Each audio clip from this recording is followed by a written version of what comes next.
بجلی کی کڑک کی طرح ہوتی ہے اور وہ اتنا بڑا ہوتا ہے۔ نبی اکرم صلی اللہ علیہ وسلم کے پاس ایک صحابی ہے، عرض کیا یا رسول اللہ میرا اونٹ مجھے کھانے کو آتا ہے۔ آپ صلی اللہ علیہ وسلم نے اونٹ سے پوچھا کیا بات ہے؟ اس نے کہا یا رسول اللہ یہ شام کی نماز پڑھتا ہی نہیں، رات کی ویسے ہی سو جاتا ہے، میں دیکھتا ہوں اس کی چارپائی کے نیچے آگ جل رہی ہوتی ہے، میں تو اس کو بچانے کے لیے آتا ہوں۔ سمجھ رہے؟ تو میرے بھائیوں اور دوستو، قبر کے اندر بے نمازی کے ساتھ اس طرح ہمیشہ قیامت تک ہوتا رہے گا، اور قیامت کے دن اٹھے گا تو پھر کون سا کوئی اعزاز و اکرام نہیں ہے، پھر اس مصیبت سے نکال کر بڑی مصیبت میں وہ جہنم کی آگ میں ڈال دیا جائے گا۔ 10 آدمیوں کو خاص طور پر عذاب ہوگا، ان میں سے ایک بے نمازی ہے، نماز کا چھوڑنے والا، اس کے ہاتھ پیچھے بندھے ہوئے ہوں گے، فرشتے منہ پر اور پیٹھ پر مار رہے ہوں گے، جہنم کہہ رہی ہوگی آجا آجا تو میرے لیے ہے، میں تیرے لیے ہوں، جنت کہہ رہی ہوگی چلا جا دور ہو جا، نہ تو میرے لیے ہے نہ میں تیرے لیے ہوں۔ 10 آدمیوں کو خاص طور پہ عذاب ہے آخرت، ان میں ایک بے نمازی بھی ہے۔ نماز کا چھوڑنا سب سے بڑا گناہ ہے، جو نماز نہیں پڑھتا وہ رب کا مجرم ہے، مجرم، ظالم ہے، ظالم۔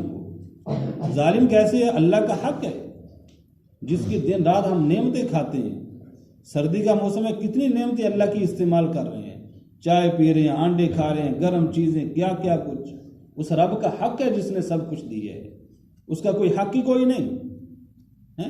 اتنی نعمتیں اس نے دی، گرم مکان دیے رہنے کے لیے، گرم بستر دیے اس نے سردی کے لیے، آگ گھروں کے اندر جلاتے ہیں، اللہ کی نعمتیں، اس کا حق نہیں پا 5 وقت نماز، یہ حق مارنے والا ہے۔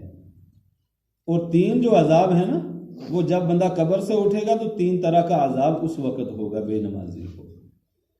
نمبر 1، اس کا حساب سختی سے کیا جائے گا، جس کا حساب سختی سے ہو گیا وہ ہلاک ہو گیا۔ نبی اکرم صلی اللہ علیہ وسلم نے فرمایا، دعا فرمائی، اے اللہ میرا آسان حساب لینا۔ حضرت عائشہ رضی اللہ عنہا نے عرض کیا یا رسول اللہ آپ بھی آسان حساب مانگتے ہیں، آسان حساب کیا ہے؟ آپ نے فرمایا عائشہ قیامت والے دن اللہ تعالیٰ لوگوں کے نامہ اعمال پر ایک نظر دیکھے گا اور اللہ تعالیٰ فرمائے گا جاؤ بس، نظر رحمت فرماتا جائے گا، جس کو اللہ نے فرما دیا نا یہ ذرا مجھے حساب دیتا جائے اس کا مجھے ذرا، یہ جو گرمی میں ٹھنڈے پانی کے گلاس بھی ہے نا ساری گرمی میں، اس کے مجھے ذرا حساب دے دے، بس اتنا سا۔ جن علاقوں میں گرمی میں ٹھنڈا پانی نہیں ملتا ان سے پوچھ کے دیکھو ٹھنڈے پانی کی قدر کیا ہے، اللہ نے اسی کا حساب مانگ لیا، اسی میں پھنس جائے گا۔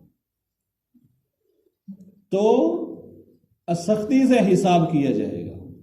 نمبر 2، اس پر اللہ کا غصہ ہوگا قیامت والے، جس پر اللہ کا غصہ ہوگا وہ ہلاک ہو گیا، برباد ہو گیا۔ نمبر 3، اس کے جہنم میں ڈال دیا جائے گا۔ ایک حدیث پاک میں آتا ہے کہ اس کے چہرے پر 3 سطریں لکھی ہوں گی قیامت والے دن، وہ اللہ کے حق کو ضائع کرنے والے، وہ اللہ کے حق کو ضائع کرنے والے۔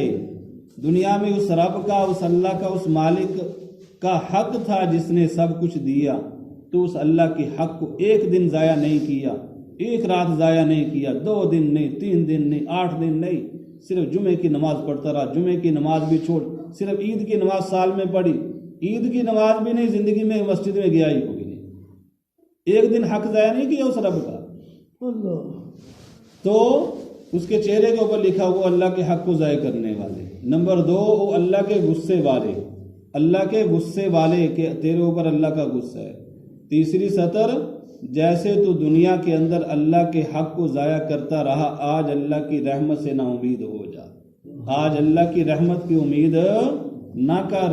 اس دن شیطان بھی اللہ کی رحمت کا امید میں خوش بھاگ دوڑ رہا ہوگا کہ آج میرے اوپر بھی اللہ کی رحمت شاید ہو جائے، اللہ تعالیٰ ایسے ایسے ظالموں کو معاف کر رہا ہوگا، لیکن بے نمازی پہ اللہ کیا فرمائے گا؟ رحمت کی امید نہ کر۔ میرے بھائیوں اور دوستوں، اس لیے اپنی نمازوں کی پابندی، نمازوں کا اہتمام، اپنے گھر والوں کی نمازوں کا اہتمام، یہ بہت ضروری ہے۔ اللہ تعالیٰ ہم سب کو عمل کرے۔